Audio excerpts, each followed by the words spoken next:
Have you ever felt like something is missing in your life? A sense that there's more to this existence than what meets the eye?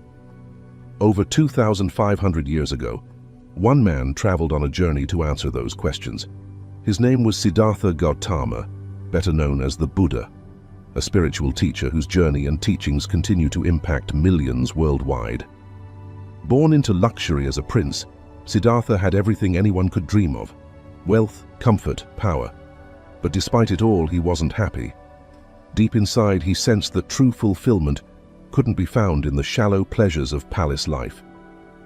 Driven by this restlessness, Siddhartha walked away from it all, determined to find a path that would end suffering, not just his own, but that of all living beings. Think about that for a moment. Imagine leaving behind not just material wealth, but your loved ones, your comfort, and even the identity that defined you, all for the pursuit of a truth you could only hope to find. What gave him the courage to make such a decision? What drove him to risk everything for the sake of enlightenment? In this video, we're going to uncover the remarkable life of Siddhartha Gautama, from his sheltered beginnings to the moment of his awakening beneath the Bodhi tree. We'll explore his struggles, triumphs, and the timeless wisdom that remains more relevant today than ever before. But more than just history, we'll delve into what we, facing modern challenges, stress, and uncertainty, can learn from his path. How did a young prince become one of the most revered spiritual leaders in history? And why do his teachings, born in an ancient world, continue to resonate with millions seeking meaning and peace today? Stay with us as we explore the extraordinary journey of the Buddha and reveal the lessons that might just change the way you live your life. From the power of mindfulness to the release of attachments and the pursuit of compassion, there is wisdom here for everyone. Siddhartha Gautama's story begins in Lumbini, a small kingdom nestled near the foothills of the Himalayas. His birth, according to tradition, was accompanied by auspicious signs that foretold his greatness. Legend tells of Queen Maya dreaming of a radiant white elephant entering her side, a vision interpreted as a prophecy that her son would become either a great king who would rule the world or a spiritual leader who would bring enlightenment to humanity. When Siddhartha was born, it is said that he immediately took 7 steps, and with each step, a lotus flower bloomed beneath his feet. He then declared, "This is my final birth." While such stories are steeped in symbolism, they hint at the extraordinary path that lay ahead for Siddhartha. Suddhodana had no intention of his son becoming a wandering spiritual seeker.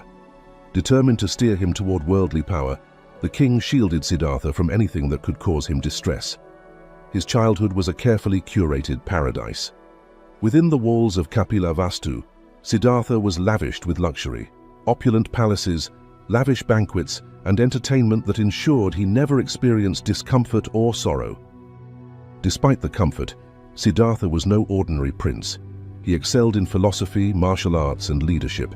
He married the beautiful princess Yasodhara, and they had a son named Rahula. To an outsider, Siddhartha's life seemed perfect, but inside he felt a gnawing emptiness. Questions about the purpose of life and the nature of suffering haunted him. What lay beyond the palace walls? Was there more to existence than pleasure and wealth? The answers came when Siddhartha, now a young man, ventured beyond the palace for the first time. Accompanied by his loyal charioteer Channa, he encountered a frail old man, barely able to walk. For the first time, he understood that aging was an inevitable part of life. On subsequent journeys, he saw a sick man writhing in pain and a corpse being prepared for cremation. Each sight tore away the illusion of permanence and safety that his sheltered life had built around him. Then, he encountered an ascetic, a man who had renounced the world in search of spiritual truth. These 4 encounters, old age, sickness, death, and renunciation, awakened Siddhartha to the reality of human suffering. What struck him deeply was the knowledge that neither wealth nor royal power could shield him from these inevitable truths. His heart and mind were no longer at peace. He had to find a way to end suffering, for himself and all beings. Despite the love he had for his wife and son, despite the security of palace life, Siddhartha knew he had to leave.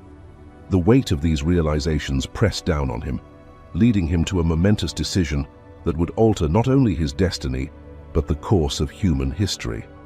This was not the story of a privileged prince anymore. It was the beginning of a seeker's journey, a quest to uncover the meaning of life, suffering, and liberation. Siddhartha Gautama's heart was heavy with the burden of what he had seen: old age, sickness, and death. These stark realities of human suffering refused to leave his thoughts. The luxurious walls of the palace, once a source of comfort and privilege, now felt like a prison, trapping him in ignorance and indulgence.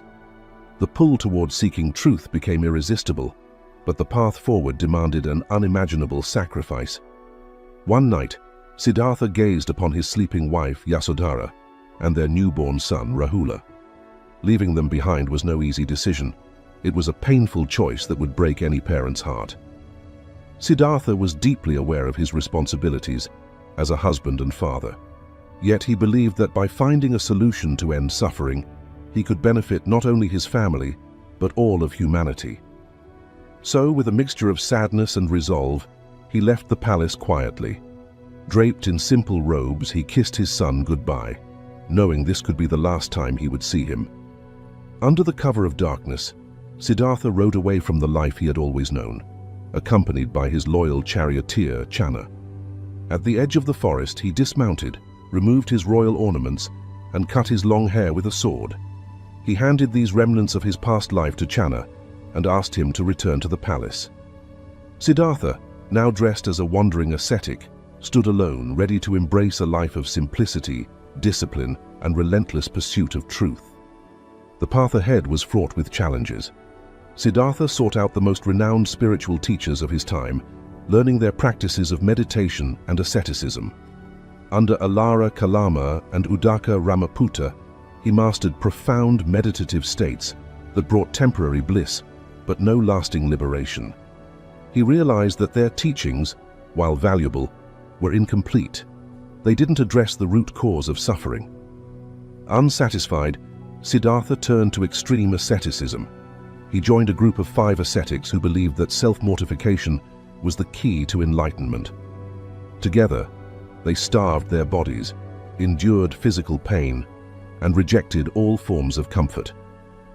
Siddhartha pushed himself to the brink, surviving on a single grain of rice or a handful of nuts each day. His body became skeletal, his ribs visible beneath his skin, and he often fainted from exhaustion. But despite the severity of these practices, true enlightenment eluded him. After years of relentless self-denial, Siddhartha realized that his extreme approach was as futile as his life of indulgence in the palace. Both were extremes, and neither led to genuine freedom from suffering. In that moment of profound insight, he rejected self-mortification and decided to seek a balanced approach. This realization marked the birth of the middle way, a path between indulgence and deprivation. Siddhartha's companions, however, were appalled. Believing he had abandoned their shared quest, they left him. Left alone but resolute, Siddhartha made his way to the banks of the Nairanjana River. There he accepted a bowl of rice milk from Sujata, a village girl who saw him on the verge of collapse. Nourished for the first time in ages, Siddhartha regained his strength. His spirit was unbroken. He knew he was close to uncovering the truth he sought, and he would not stop until he found it. With renewed strength and determination, Siddhartha Gautama made his way to a quiet grove near the town of Bodh Gaya. There, beneath a large fig tree, now known as the Bodhi tree, he prepared himself for his final confrontation with the truths that had eluded him for so long. Seated in the lotus position, Siddhartha vowed, "I will not move from this spot until I attain enlightenment." This was not merely a physical challenge, it was the culmination of years of inner struggle, doubt, and relentless search for the end of suffering. As night fell, Siddhartha entered a deep state of meditation, focusing his mind and observing the flow of his thoughts, emotions, and desires. But just as he neared the threshold of true awakening, he encountered Mara, the demon of illusion and desire. Mara was not just a mythical being, he represented every obstacle within and around us that seeks to keep us bound to ignorance and suffering. Mara did everything in his power to break Siddhartha's resolve. First, Mara unleashed a storm of sensual temptations. Beautiful maidens danced before Siddhartha, attempting to distract him with desire. But Siddhartha remained unmoved, seeing their beauty as fleeting and impermanent. Next, Mara summoned a legion of monstrous warriors, hurling weapons and spears. But each weapon dissolved into harmless flowers as they reached him. Mara then attacked Siddhartha's mind, filling him with doubt. "Who are you to claim enlightenment?" Mara sneered. In response, Siddhartha reached down and touched the earth, calling it to witness his right to seek liberation. The ground trembled, and Mara retreated in defeat. With Mara's illusions dispelled, Siddhartha entered deeper states of meditation. He gained insights into his past lives, seeing the cycle of birth, death, and rebirth, known as samsara. He understood the workings of karma and how actions create cycles of cause and effect. He realized that ignorance and desire were the roots of suffering, and that liberation required breaking free from these bonds. As the morning star rose in the sky, Siddhartha's mind achieved total clarity. He saw the world as it truly was, interconnected, impermanent, and subject to constant change. This realization became known as enlightenment. Siddhartha had become the Buddha, the awakened one. He had discovered the middle way, a path between indulgence and self-denial, and understood the Four Noble Truths. Suffering exists, it has a cause, it can end, and there is a path to end it. This path, the Noble Eightfold Path, would become the foundation of his teachings. Imagine what this moment must have felt like. Years of struggle, pain, and doubt melted away, replaced by a profound sense of peace and liberation. The Buddha had found the answers he sought, not through external rituals or self-punishment, but by looking within and confronting the nature of reality, head-on. But enlightenment was just the beginning of the Buddha's journey. Now he had to decide. Would he keep this knowledge to himself or share it with the world? The decision he made next would change the course of history. After achieving enlightenment beneath the Bodhi tree, Siddhartha Gautama, now the Buddha, the awakened one, faced a pivotal question. Should he share his profound insights with others, or should he remain in peaceful solitude? He reflected deeply on the challenge of conveying such a complex and subtle truth. Most people, he thought, would be too attached to their desires and distractions to comprehend it. But then, a powerful compassion arose within him. He realized that even if only a few people could understand and benefit from his teachings, it would be worth the effort. With this resolve, he set out to share the Dharma, the truth he had discovered. The Buddha traveled to the deer park in Sarnath, near Varanasi, to find the 5 ascetics who had once been his companions during his years of extreme asceticism. When they saw him approaching, they were skeptical and prepared to ignore him, thinking he had abandoned the path. However, as the Buddha drew closer, they sensed something had changed. His presence was radiant, his manner calm and compassionate. They decided to listen. The Buddha's first teaching, known as the Dhammacakkappavattana Sutta, or setting in motion the wheel of Dharma, laid the foundation for all of Buddhism. He introduced the Four Noble Truths, a concise yet profound explanation of human suffering and its cessation. The first truth is that suffering, dukkha, exists. Life is filled with birth, aging, illness, death, separation from loved ones, and unfulfilled desires. The second truth is that suffering has a cause, craving and attachment. We grasp for pleasures, cling to possessions, and attach ourselves to expectations that cannot last. But the Buddha did not stop at identifying suffering and its cause. He taught that suffering can end, the third truth, and that there is a path leading to its cessation, the fourth truth. This path, known as the Noble Eightfold Path, consists of the right view, right intention, right speech, right action, right livelihood, right effort, right mindfulness, and right concentration. It is a practical guide to ethical living, mental discipline, and the cultivation of wisdom. For the 5 ascetics, the Buddha's words were transformative. They listened intently, reflecting on their struggles and experiences. As the Buddha explained the middle way, the balance between indulgence and self-denial, one of the ascetics, Kondana, achieved a profound understanding and became the first to attain stream entry, the initial stage of enlightenment. The Buddha had successfully shared the path to liberation, and with this milestone, the Sangha, the community of Buddhist monks and nuns, was born. The Buddha continued to teach tirelessly, traveling from village to village and offering his wisdom to anyone willing to listen. His teachings were not restricted to a particular caste, gender, or social class. Unlike many religious figures of his time, he welcomed everyone into the Sangha, whether they were kings, merchants, beggars, or women.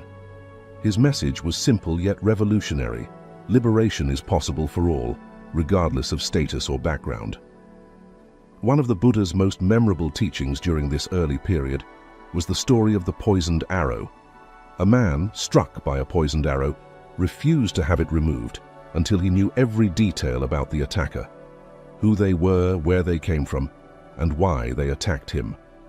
The Buddha explained that in the same way, we often get caught up in trivial questions and distractions, instead of focusing on the urgent need to remove the arrow of suffering and achieve inner peace.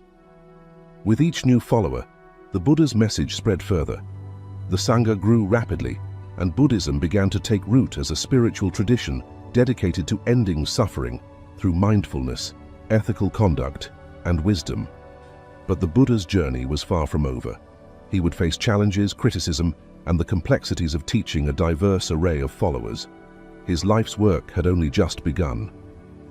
For 45 years after his enlightenment, the Buddha wandered the plains of northern India, dedicating his life to teaching and guiding others along the path to liberation. He walked from village to village, often barefoot, spreading the Dharma. The Buddha's teachings were simple yet profound, focused on practical wisdom and self-transformation. People from all walks of life flocked to hear him speak, drawn by his compassion, clarity, and the promise of freedom from suffering. Unlike many religious leaders of his time, the Buddha's message was open to everyone.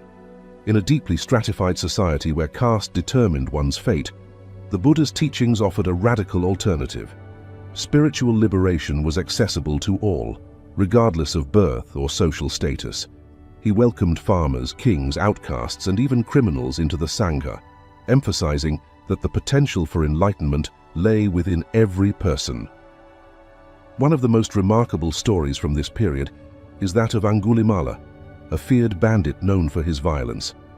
Angulimala had vowed to kill 1,000 people and wore a gruesome necklace of their fingers. When the Buddha learned of Angulimala's deeds, he deliberately sought him out. As the bandit charged at him, the Buddha walked calmly, radiating peace. Angulimala was astonished. No one had ever shown him fearlessness and compassion. The Buddha spoke to him with kindness, showing him the error of his ways. Moved by the encounter, Angulimala renounced violence, joined the Sangha, and transformed his life. This story became a powerful testament to the Buddha's ability to see beyond a person's past and help them awaken to a new path. The Buddha often used parables and analogies to convey his teachings, making profound concepts accessible and memorable. In one such teaching, he described the human mind as a restless monkey, constantly swinging from thought to thought, driven by desire, fear, and distraction. Through meditation and mindfulness, the Buddha explained, we can tame this monkey mind, cultivating inner peace and awareness. Another of his teachings focused on the concept of impermanence, anicca. The Buddha frequently reminded his followers that everything in life, wealth, youth, relationships, even life itself, is temporary and constantly changing. This realization was not meant to instill despair, but to encourage detachment from clinging and to foster appreciation for the present moment. He taught that by understanding impermanence, we could overcome fear and attachment, freeing ourselves from suffering. Despite the success of his teachings, the Buddha faced many challenges. Some religious leaders and ascetics of the time were threatened by his popularity and accused him of undermining traditional beliefs. There were also internal conflicts within the Sangha as it grew. The Buddha navigated these challenges with remarkable patience and wisdom, emphasizing dialogue, compassion, and adherence to the principles of the Dharma. In one well-known instance, a man came to the Buddha and hurled insults at him. The Buddha listened calmly, and when the man was finished, he asked, "If someone offers you a gift and you decline to accept it, "To whom does the gift belong?" The man replied, "To the person who offered it." The Buddha smiled and said, "In the same way, I do not accept your insults." This simple response highlighted his mastery over anger and the power of detachment. Compassion, karuna, was a cornerstone of the Buddha's teachings. He urged his followers to cultivate empathy and loving kindness, metta, toward all beings, not just humans. He taught that every action, word, and thought should be rooted in compassion and non-harming. This message resonated deeply with his followers, inspiring them to create a community built on mutual respect and support. The Buddha's journey as a teacher was not just about spreading knowledge, it was about transforming lives. From the highest nobles to the poorest peasants, his words offered hope and a path to self-liberation. The Sangha flourished under his guidance, becoming a living example of his teachings. Through his tireless efforts, the Buddha laid the foundation for a spiritual tradition that would continue to inspire and guide countless generations. After the Buddha's passing at the age of 80, his teachings continued to flourish, carried forth by the community of monks, nuns, and lay followers who had dedicated themselves to preserving and sharing the Dharma. The Buddha's last words, "All conditioned things are subject to decay. Strive on with diligence," served as a reminder to remain vigilant in their practice and to continue the work of spreading his message. In the centuries following the Buddha's death, Buddhism spread rapidly across the Indian subcontinent. It gained the patronage of powerful rulers, most notably Emperor Ashoka of the Maurya dynasty. Ashoka, who once ruled with a ruthless hand, underwent a profound transformation after witnessing the horrors of war. Inspired by the Buddha's teachings on compassion and non-violence, he embraced Buddhism and became one of its greatest champions. Ashoka built stupas or sacred mounds containing relics of the Buddha and inscribed pillars bearing ethical edicts inspired by the Dharma. He dispatched emissaries to spread Buddhism across Asia, from Sri Lanka to Central Asia and even as far as Egypt and Greece. As Buddhism traveled beyond India, it adapted to the cultures and traditions of the regions it touched. In Sri Lanka, Theravada Buddhism took root, emphasizing the original teachings of the Buddha and strict adherence to the monastic code. In East Asia, Buddhism blended with native beliefs and customs, giving rise to Mahayana Buddhism. This tradition focused on the ideal of the Bodhisattva, a being dedicated to attaining enlightenment for the sake of all sentient beings. Zen Buddhism emerged in Japan, emphasizing meditation, mindfulness, and the direct experience of enlightenment. In Tibet, Buddhism fused with indigenous Bon traditions, creating a unique blend of spiritual practices known as Tibetan Buddhism. This tradition is characterized by elaborate rituals, visualizations, and the guidance of spiritual teachers known as lamas. The Dalai Lama, who embodies the compassionate spirit of the Bodhisattva, is perhaps the most recognizable symbol of this tradition. No matter where it spread, the essence of the Buddha's teachings remained intact: the Four Noble Truths, the Eightfold Path, and the commitment to ethical living and meditation. Across Asia, monasteries became centers of learning, meditation, and compassion. Scholars translated Buddhist texts into new languages, making them accessible to diverse populations. Art, architecture, literature, and philosophy flourished under the influence of Buddhism, creating a rich cultural heritage that endures to this day. The impact of the Buddha's teachings has not been limited to Asia. In modern times, Buddhism has found a new home in the West, where its teachings on mindfulness and meditation have become widely embraced as tools for managing stress, cultivating compassion, and achieving mental clarity. Scientific studies have validated the transformative effects of meditation on the brain, lending further credibility to practices that originated over 2 millennia ago. Buddhist teachings on compassion, non-violence, and interconnectedness have also inspired social and political movements. Leaders such as Mahatma Gandhi and Dr. Martin Luther King Jr. drew upon these principles in their struggles for justice and equality. Today, mindfulness meditation is practiced in schools, hospitals, and even corporate settings, helping people find balance and resilience in a fast-paced world. From ancient monasteries to modern meditation centers, the legacy of the Buddha's teachings continues to touch the lives of countless people. It is a testament to the timeless wisdom he shared, that inner peace, compassion, and self-awareness are within the reach of every human being. The Buddha's life and message remind us that transformation is always possible and that true enlightenment begins within. In today's fast-paced world, it's easy to feel overwhelmed. The constant demands of work, social obligations, and the relentless stream of notifications from our phones can make life feel like a never-ending race. Stress, anxiety, and burnout are becoming all too common. Yet, over 2,500 years ago, the Buddha provided teachings that are more relevant now than ever before. His insights into the nature of the mind, suffering, and human connection offer us tools to navigate modern life with greater clarity, peace, and purpose. One of the Buddha's most widely embraced teachings today is mindfulness, the practice of bringing one's full attention to the present moment without judgment. In a world filled with distractions, mindfulness offers a way to slow down, observe our thoughts and feelings, and find calm amid chaos. Whether you're sitting in meditation, walking, or simply breathing, mindfulness invites you to be fully present. Scientific studies have shown that mindfulness reduces stress, lowers blood pressure, and improves mental well-being. It's no wonder that people around the world are incorporating mindfulness into their daily routines. Consider a simple example.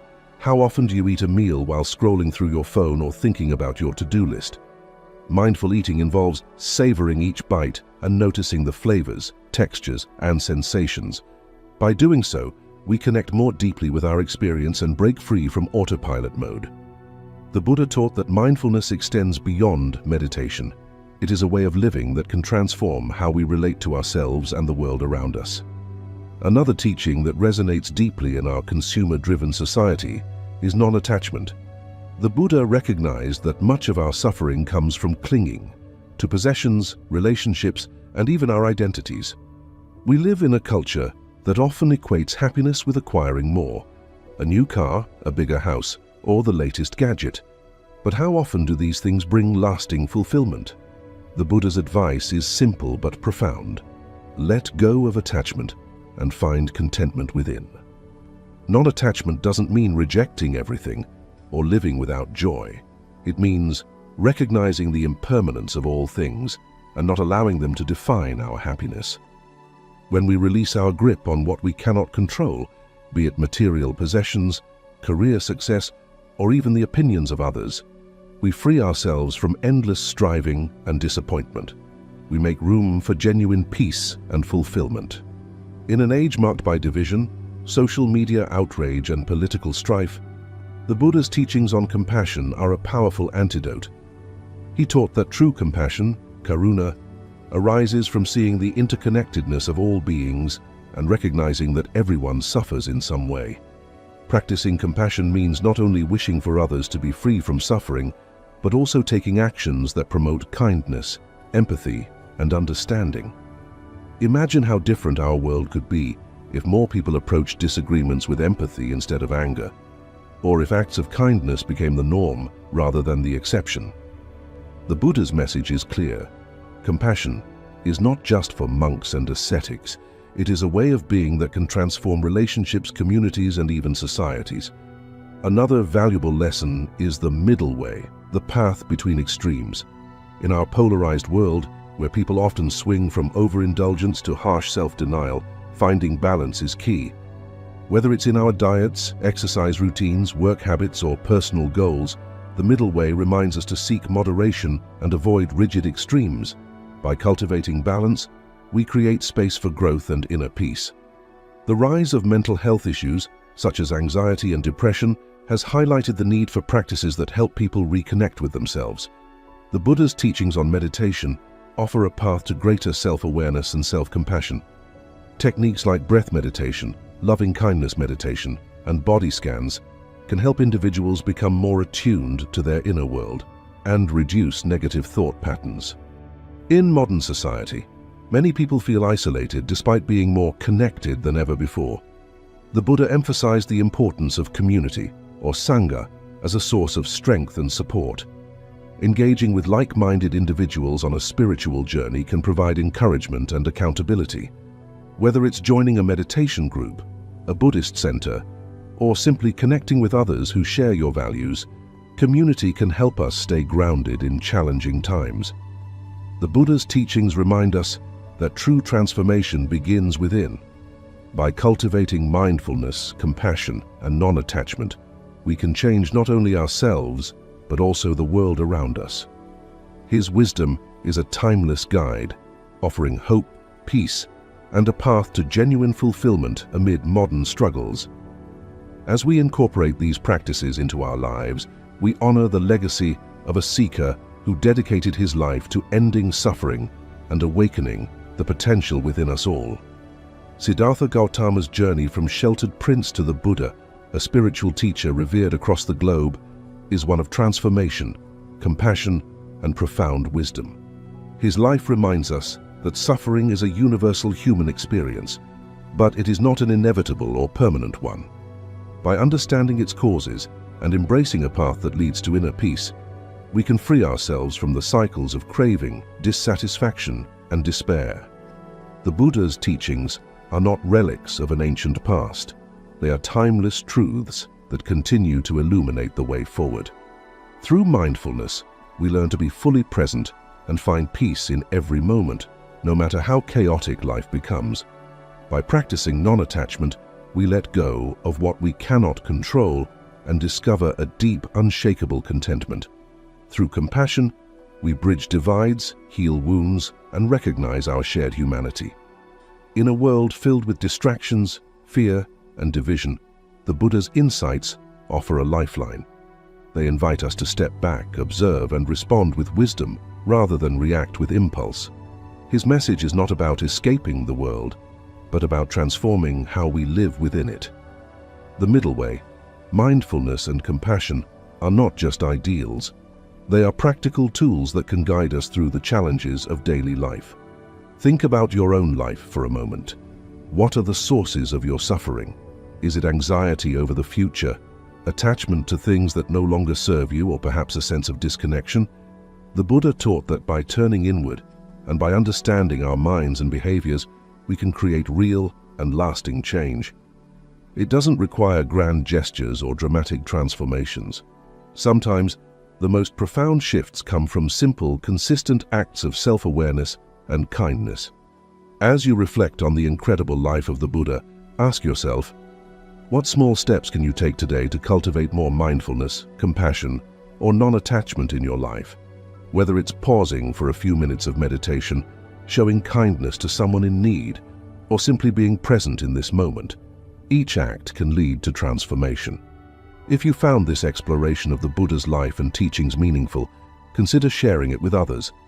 Let's create a ripple of awareness and compassion that extends far beyond this moment.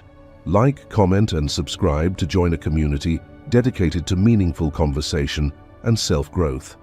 Share how the Buddha's teachings resonate with you and how you strive to bring them into your daily life. Together, we can honor his legacy by living with greater mindfulness, compassion, and wisdom. The Buddha once said, "No one saves us but ourselves. No one can, and no one may." We must walk the path.